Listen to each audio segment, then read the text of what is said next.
Salute to one of the great stars of Hollywood's golden age, William Holden.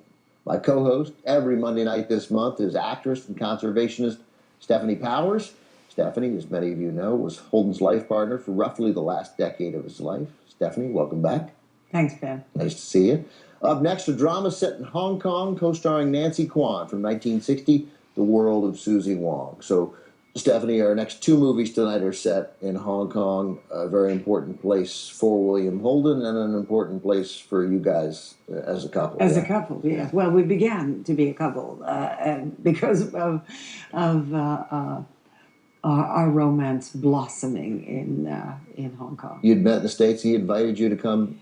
Well, I was playing in tennis tournaments with the celebrity pro tennis tournaments for charity at the time, and so he said, "Why don't you come a few days early, and I'll show you my Hong Kong." Such a great line. You might try that. I might. Don't let Lee know that. That's right. Yeah. And so it was a lovely evening, a balmy, beautiful evening on the Star Ferry crossing from Kowloon to central Hong Kong when the breeze was blowing through our hair and he placed his hand on mine and boom! That was it. Bingo. Yeah. Yes. Love is a Many Splendid Thing comes out in 1955. Does well.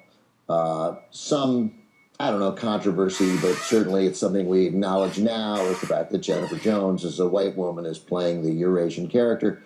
5 years later, he's back in Hong Kong to make The World of Susie Wong, and this time casting Nancy Kwan, this time casting an ethnically appropriate woman. But Nancy Kwan to replace France Nguyen, so there was always going to be someone ethnically appropriate. France Nguyen was the original choice, and had done it on Broadway. With William Shatner. But she had to be replaced because a sudden pregnancy. she gained because the clothes, they're very, very revealing. But Nancy Kwan comes in. She'd, I think, been an understudy on Broadway I believe too. so, but she was also a dancer, beautiful dancer, and she still is a beautiful girl. And I thought she was just divine in the part. Did he want to come back and make another movie in Hong Kong? Of course, because it was a wonderful excuse to be there. Yeah. But when we say race appropriate, I mean, don't forget that Han Suyen was Eurasian. Yes. So either way, it was going to be. But the character identifies specifically in the movie as Chinese. Like, even though they're Eurasian, she's drawn to her Chinese half. So. But that's not because of her.